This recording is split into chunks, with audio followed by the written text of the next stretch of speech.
Okay, so after coming to the realization that she did not want to keep sacrificing her life in the name of debt, who does, right? One woman decided to take matters into her own hands. Yeah, she created a debt management system to really help herself reach financial success. And now she's sharing what she learned to help others. So here to tell us about the Debt Slayer method is founder and CCO of Wise Money Women, Jordanne Wells. Good morning to you, Jordanne. How you doing?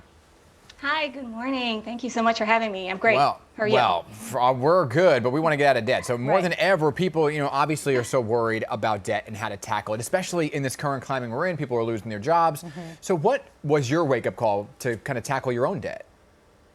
Sure. So after spending years of just doing the minimum payments, I was just living, having to move and get jobs and buy work appropriate clothes and those kind of things. I had kind of gotten to this point where we were having a big birthday for my husband and I wanted to get him a really nice gift. I wanted to be super thoughtful. And then I had it in my shopping cart to go. And then when I was about to press the button to buy now, I just couldn't do it. I felt like, well, should I spend this money if we have debt? And I should probably be more responsible. And it's, not fiscally responsible for me to buy it. And so it was just another time where my debt is stopping me from doing the things that I want to do. So you tackle that, though, because we understand that you used a method to pay off $30,000 in credit card debt in just 1 year. Yes, so that's how I started the Debt Slayer method, which is an acronym. So each of the letters does have a meaning. So S is for surveying the land. So I took the time to kind of go through and figure out who I owed, how much I owed, when the minimum payments were due, and how much the minimum payments were. And then after that, I sat down and said, okay, well, where am I going to get the funds for this? So that took me into L, which is limit and leverage. And at that point, I started to make sure that I was limiting my credit card usage. So I wasn't trying to get points. I wasn't trying to get any new credit at all.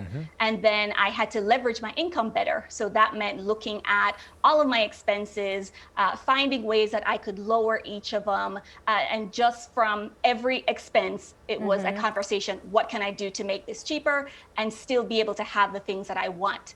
And then that took me to A, which was automate your minimum payments. So in automating my minimum payments, I was able to make sure that I was protecting my credit so that everybody got their minimum to keep me out of trouble.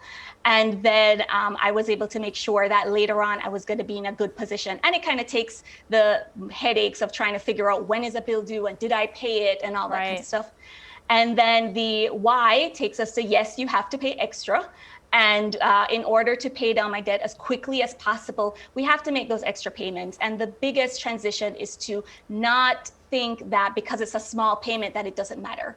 So if it's a $20 payment, make the payment. If it's a $10 payment, make the payment. If you go to the vending machine and you didn't buy that pack of Doritos, then go ahead and put that dollar towards your payment. So when you're regularly making those payments, it gives you that habit of, hey, I'm making progress, I'm paying down my debt, and baby steps do matter, right? And then E gets to evaluate. So you have to keep track with yourself all the time to make sure what's working, what's not working, when are you able to stay motivated, what are things that are keeping you in a good spot to stay on this journey, because ultimately we want to get to the end, right? And then finally is the R, where we ramp up when we're ready. So this is a time where you kind of look to see what's going on with your financial situation. Is something happening that can make you ramp up faster? Okay, so I listened to those very carefully. For those who just make the minimum, right, and may not have enough money to tackle debt, because you look at the number that's so big and you're like, oh my gosh, I don't even make enough money to survive living paycheck to paycheck. Can they follow this method? Oh, absolutely, because the part of this method that makes it so powerful is that part where we're looking at leveraging your income, because that becomes a state of, if you're already living paycheck to paycheck right now, then that leverage portion is where you are looking for ways that you can find savings out of things you're already spending. So a big place that folks usually find things are when they look at their cell phone bill, for example, or do you need cable, or you can switch out certain things. And then, hey, if you just saved $100 bucks off Right. of cutting your cable, then you can put that towards your debt. So it's Right. freeing up funds. It's not that you have to try and find something from anywhere. It's just cutting those other things. So Got it.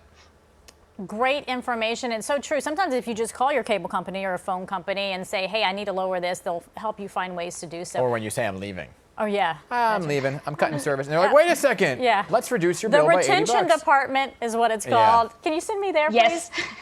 All right. Thank you so much for your time and great information today. Thank you for having me.